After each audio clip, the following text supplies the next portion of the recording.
morning to you, viewers at home, and many thanks for joining us on the program this beautiful Saturday morning on Dynamic Diet on the Nigerian Television Authority, Nta Akure, the dynamic station.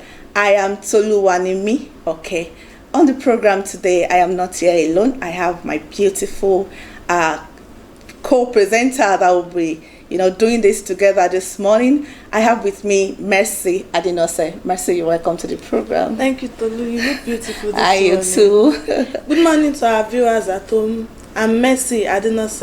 It's good to have you. Thank you for joining us on this program. All right. On the program today, as usual, just to make your weekend a delightful and to lighten up your weekend, there are a lot to unpack on the program today, from the Weekly Mirror segment to where we bring in our guests and we have a conversation, and our guest is going to tell us more things to know about the topic of the day. And of course, we have the entertainment segment where we give you current musical song and comedies and happenings in the entertainment world. And another beautiful segment we have is the sports segment. That is one thing that brings the work together, where we'll be giving you highlights of sports updates in the course of the week. This and more we have for you this morning. And right now we want to, we are in holiday period. For our parents out there, we want to show you a safety tip for children at home right now, how to be careful and, not to involve in any dangers out there. Take a look at it. We'll be right back after this short break.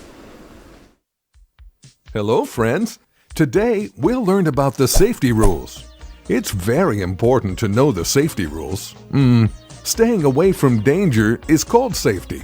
It's the state of being safe. There are many ways in which we can be injured or harmed if we're not careful.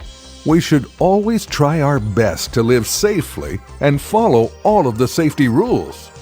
The safety rules should be followed at home, at school, on the road, and actually, they should be followed everywhere. Let's learn about them today. Safety at home. We should be careful at home. Do not play with things like scissors, blades, knives, switches and wires, medicines, matchsticks, or fire. These can be extremely harmful for us. For example, if you play with scissors, you might get cut. And playing with fire is dangerous. You may burn yourself, or your house may even catch fire. Do not touch electrical equipment like switches and wires, hot irons, the oven, computers, music players, toasters, and other electrical items with wet hands. It may give you an electric shock. Do not go near the stove or touch the hot pans and boiling water. You may burn yourself. Keep your toys, bags, shoes, and other items in place. You or anyone else could fall over them. Be careful. Never open the door for strangers. They may harm you. While most people are good, there are some people who are not and do not keep kids safe. Don't be tempted by people you don't know. Now, we'll learn some safety tips for school and outside. Always throw the waste in the dustbin, buddy. Littering by throwing waste here and there pollutes the land and makes it unsafe. It poses a big health threat to animals and humans. We should always walk in a queue, wait for your turn, and do not push anyone. Do not ever leave your school or go anywhere with a stranger. Do not eat anything given to you by a stranger. It may be harmful for you. Remember to inform your teacher or school security if you see someone suspicious. Be careful on stairs. Do not push anyone or run and jump on the stairs. You may hurt yourself or others. When you're on the playground, always wait for your turn on the swings. Very good. Now we'll learn about something very important: first aid. Friends, even if we carefully follow the safety rules, we may sometimes get hurt. If someone else is injured, we should help them. The help given to an injured person before the arrival of a doctor is called first aid. The purpose of first aid is to minimize the injury and future disability. If someone is injured, then in case of wounds or cuts, clean it properly and then use an antiseptic lotion. If an adult is there, ask for help. If there's a minor burn, ice cubes can be applied for relief. If it's a major accident and no one is around, immediately dial the emergency number. Now, it's time to learn something that is most important: good touch and bad touch. Friends, when Mama gives you a hug or Papa gives you a goodnight kiss, it makes you feel happy, comfortable, and safe. It is good touch. But sometimes when a person touches you and you get an uncomfortable feeling, it's bad touch. If someone touches your private parts without a reason, it's a bad touch. It's a bad touch if someone touches you and tells you not to tell anyone. If you feel uneasy with someone's touch, run away from there and tell your parents or teachers about it. Hope you like this video. Be careful. Be brave. Your safety is in your hands.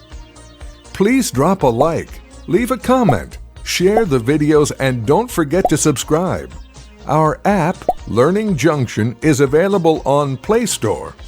Bye-bye. Welcome back. In case you're just joining us on the program Dynamic Diet this morning, you are right on time. And like I said before the short break, that today we have a very important topic. And today is actually a special day, World Humanitarian Day.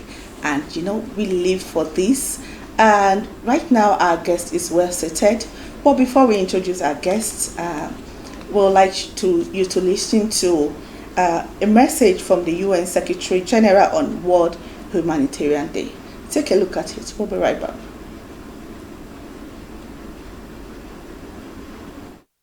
We honor the dedicated workers who provide life-saving aid to millions in need.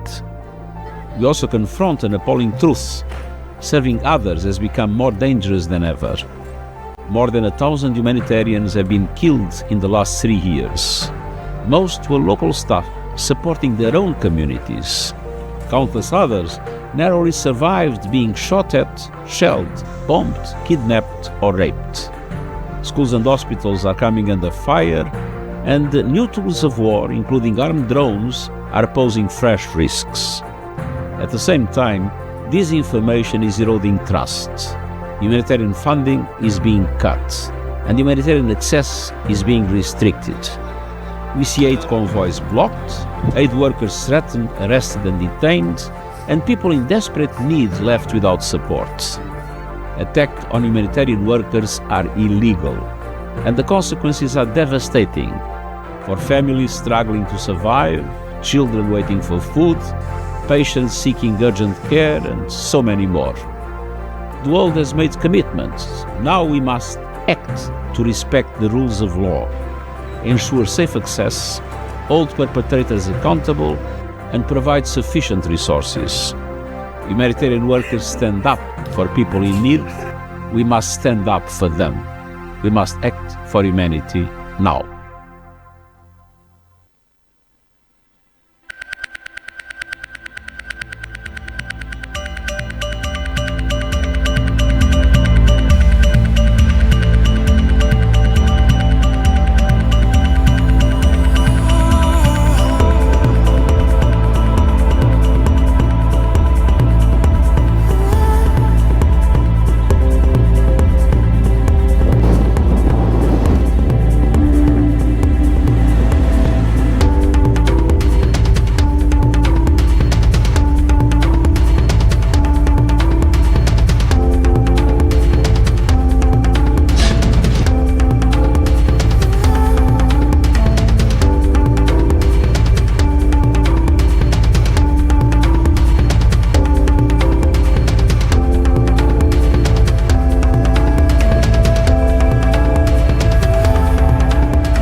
Welcome back. This, just like I said earlier, that Wednesday, 19th August, is World Humanitarian Day, but we want to have this topic today, this morning, and just like I said, our guest is well seated here with us in the studio. I have Mr. Taiwo Filani, Branch Health and Care Officer, Nigeria Red Cross Society in Ondo State Branch. You're welcome to the program, sir. Thank you very much for having me in the house. Yes. Good morning, viewers, and good morning, everyone in Nta Akure. Thank you very much, sir.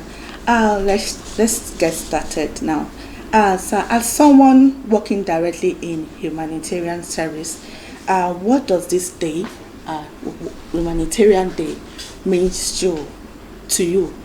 Okay, every 19th of August of every year is a day that is set aside by the United Nations Organization to celebrate people who have selflessly been supporting and providing humanitarian services in the world. Yeah. So it comprises, we comprise of so many organizations that have come together to make sure that life is easy for everybody.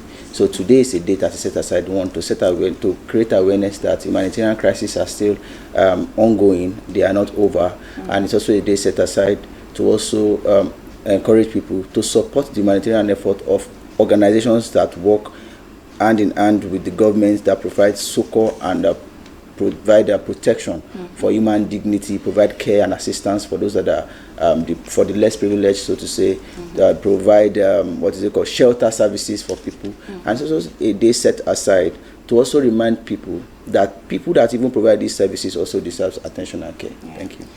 Thank you, sir. And just like you said, can you tell us why is this day so important in the Red Cross? For Nigerian Red Cross Society, this day is very, very important for us because it's also a day that is also set aside to raise awareness. As I've said earlier, it is used to raise awareness. It's also used to ask people to come and join organizations like the Nigerian Red Cross Society because it is not something that we can do alone. Yeah. But if we have more people that can support us in so many areas, in volunteering, in providing services that they believe can assist people that are in crisis, it also used to encourage people to come and also support us with materials or financially. So it's a day used to create awareness about those things that we do. Okay, thank you, sir. You said that it would be better if people join the Red Cross to render the humanitarian services. Yes. So in a situation whereby people feel like to join the humanitarian services, what are the things that you think they can do to protect their dignities while rendering humanitarian services? Okay, so there is nothing much that they can do as individuals. It is just to follow the code of conduct when they are on the field. It's very, very important. And also, we also try as much as possible to work hand in hand with the government, because Red Cross we don't work in isolation. We are an auxiliary to the government in so many areas. So we try as much as possible to let them know that even people that are providing these services, we also deserve protection, especially when it comes to protecting our dignity.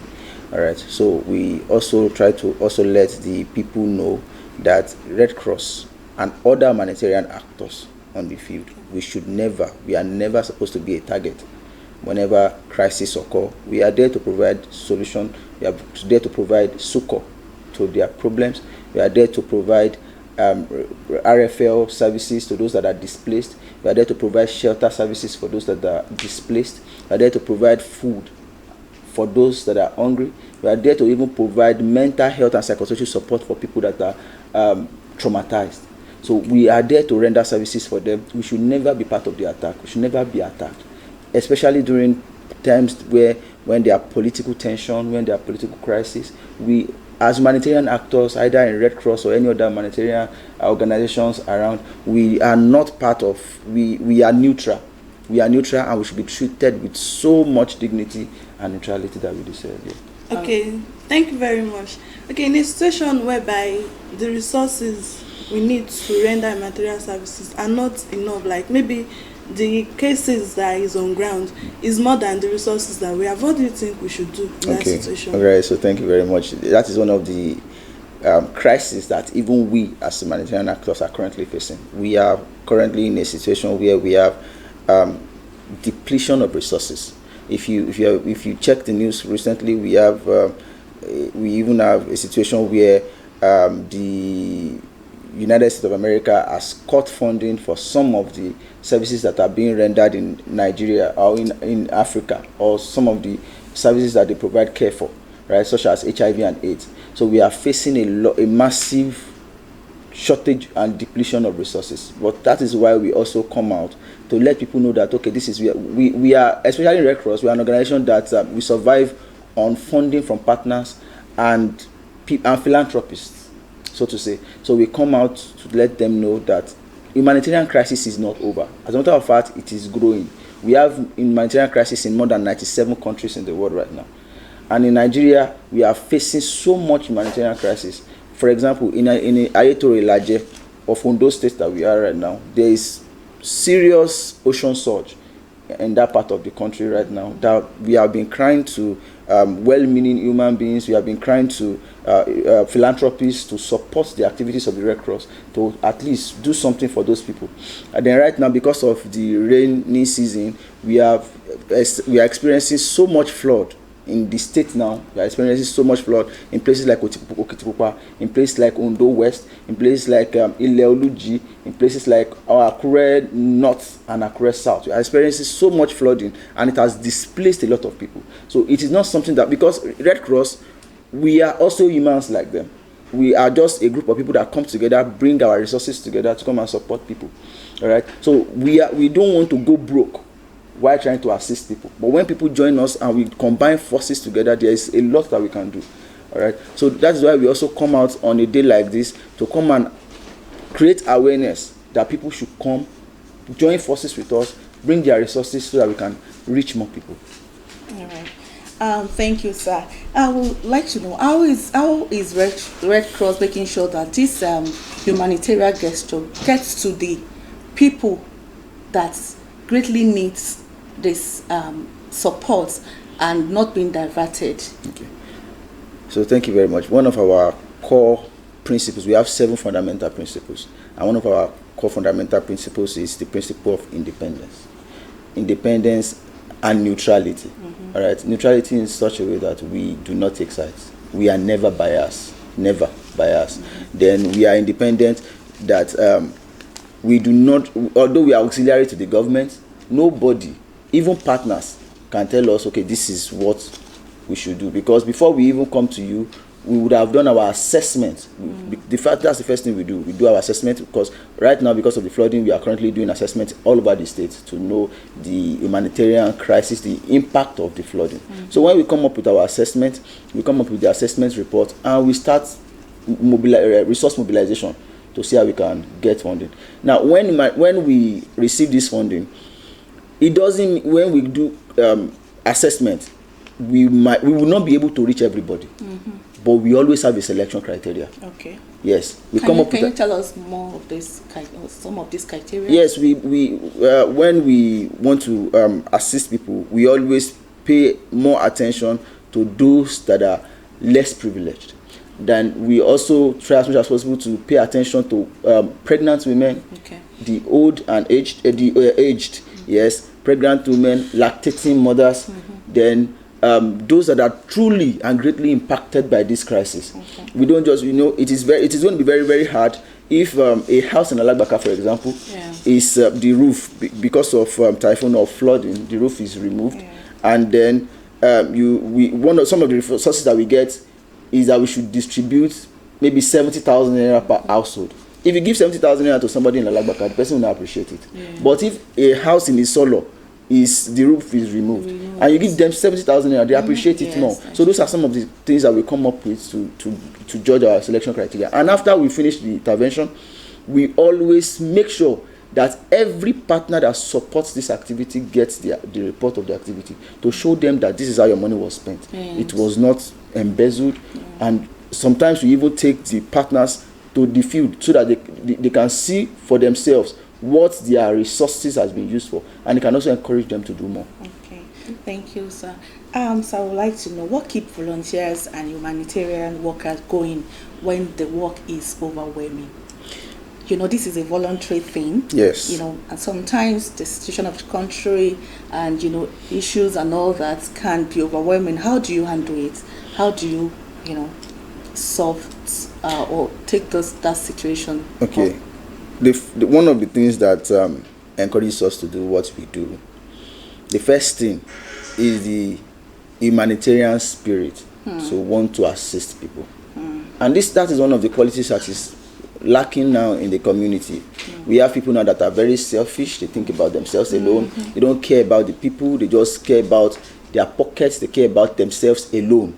So, but to be a part of especially organizations like Nigerian Red Cross, you must be somebody that is selfless. We have several people in Red Cross. We have several professionals in Red Cross. So it is not an organization that you join because you don't have something you are doing. The current chairman, the new chairman of the Nigerian Red Cross is a medical doctor, Dr. Olorunishola Adewale. He's a medical doctor, and we have several professionals in the field. All right. So when you come to Red Cross, it's not because you don't have something you want to do. It is just the passion to assist people that are currently going through a crisis. People that join Red Cross are people that do not want the next person to go hungry. So those are the things that encourages them. And you see, these things don't go away. There is always somebody hungry somewhere. So when you finish one, you are already energized to go to the next person to go and support them. And when we get burnt out on the field, there's a part of our activity that deals with self-care under the mental health and psychology support for volunteers.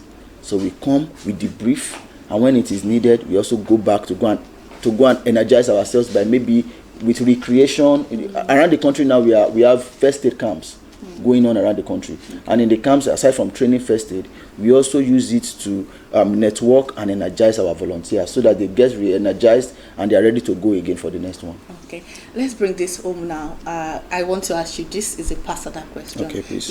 Have you ever helped someone and after helping, in the process of rendering humanitarian service, and whose story stayed with you long after the intervention? Okay. Like, this is a personal experience I want you to talk about, and Okay. I'd like you to mention the incidents and how you were able to overcome it.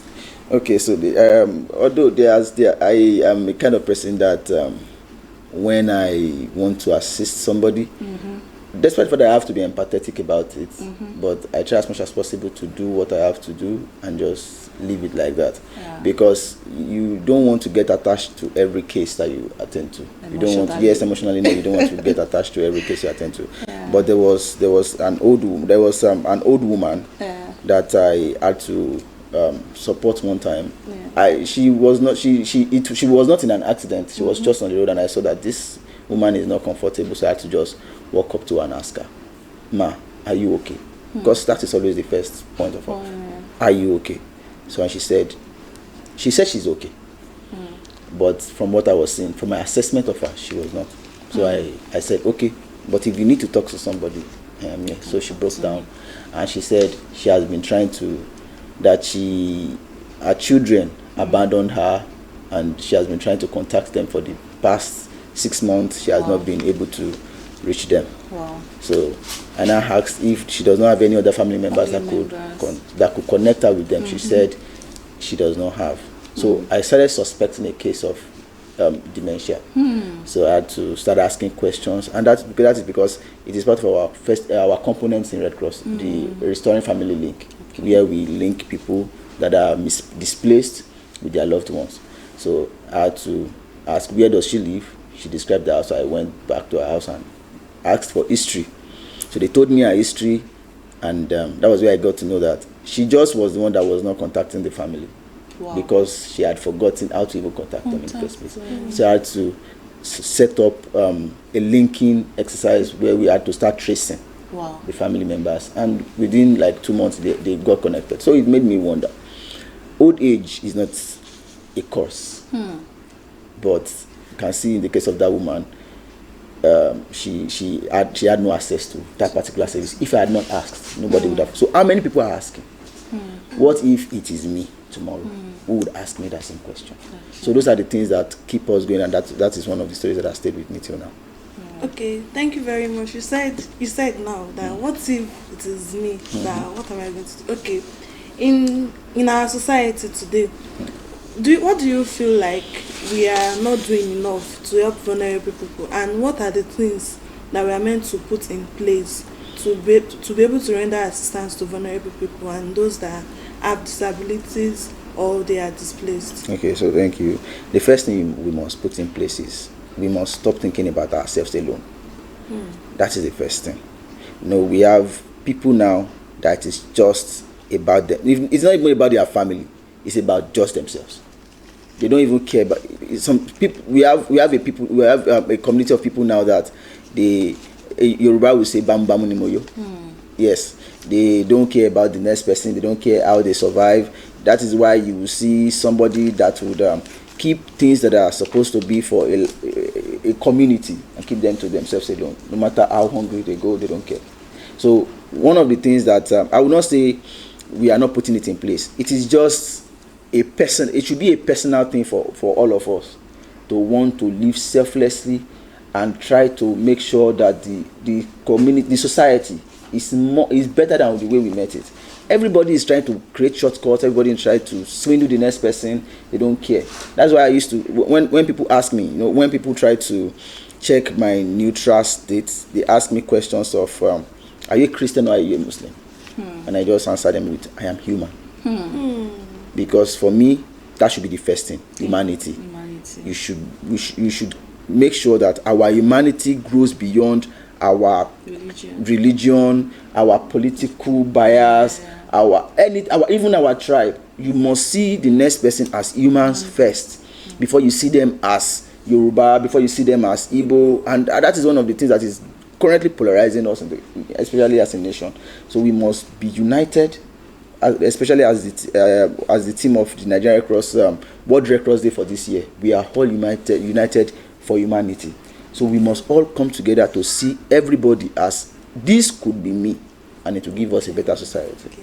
Yes. Thank you very much. Okay, what message would you like to pass to individuals who are interested in rendering help to these humanitarian services, but they don't know how to go about it, be it organization or as a human being? Right. What are the things or the requirements you think that they need? All right, so I can only speak for Red Cross. All right, in Red Cross, everybody is welcome.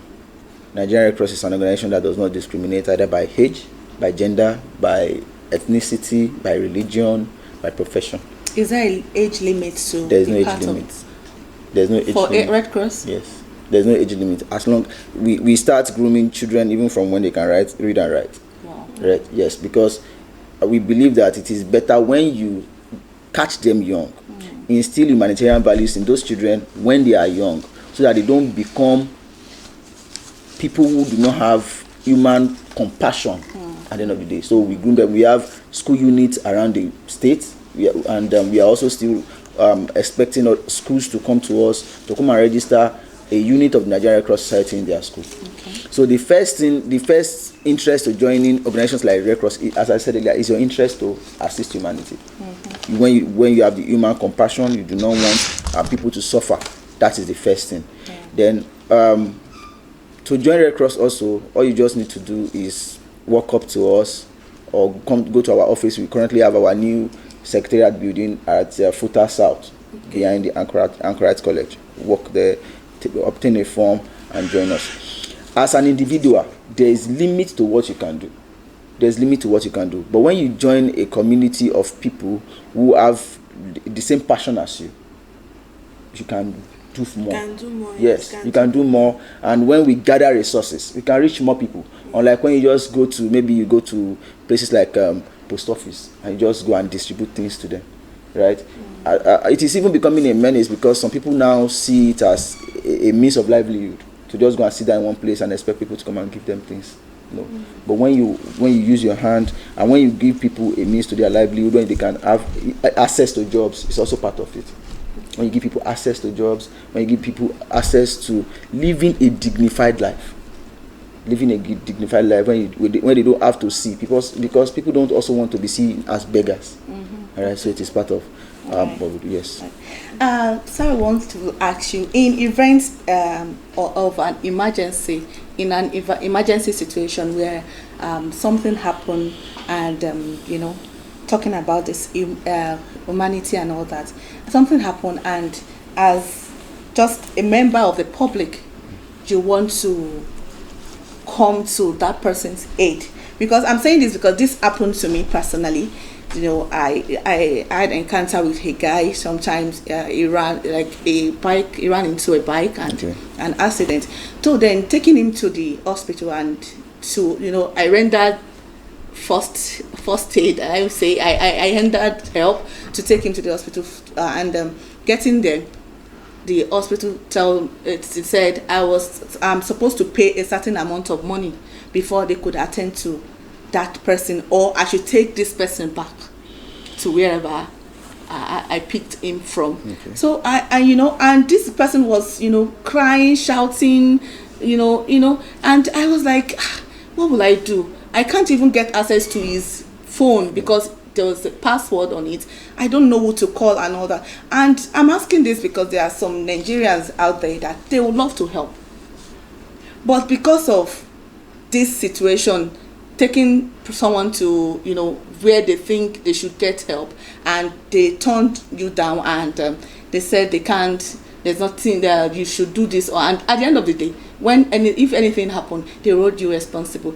Some people run away, they draw away from this humanitarian support and all yes. that. What do you have to say about this? All right. So we are in a country where it has been made very difficult to assist people, especially roadside accidents. Yeah. Right. But one of the things I would like to quickly tell people is that it is not a crime to assist people who are involved in an accident. As a matter of fact, when you get to the hospital, before they even ask for anything, I think it is part of the law now that you must give first aid. Yeah. You must give first aid. After you give first aid is when you can now start making inquiries about the person's family and all of that. And as somebody who has assisted somebody that is involved in an accident, all you just need to do is identify that, okay, you have only supported this person, you have only assisted this person.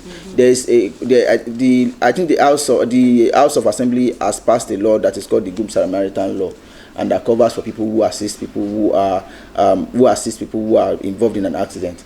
They are not supposed to pay, especially when it has to do first aid. When you give first aid, then you can now start contacting the family of the injured persons. The only thing is, if it involves the loss of life, please, as a matter of urgency, report to a police station. And also, that is why it is encouraged that people should join organizations like Nigeria Cross, because they are always protected by the emblem.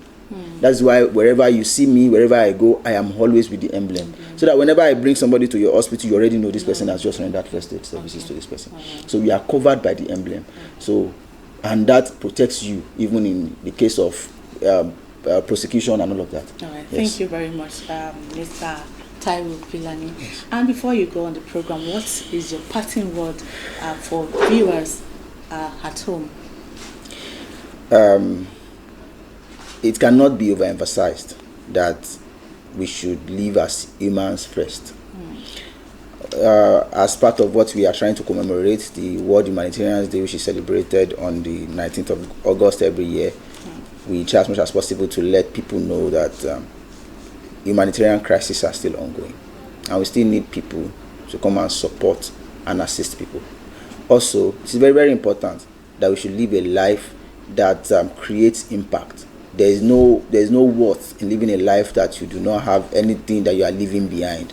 So what you should leave behind is a record of human compassion. Let people say good things about you, and it should also show in your service to humanity. Thank you very much. Thank you very much, Mr. Taiwo Filani. Thank you for coming to the program this morning, and we hope next time when we call on you, you like the definitely. Thank you very much. Thank you. And this is what we have for you on Weekly News segment this morning. Up next is entertainment segment. Stay tuned.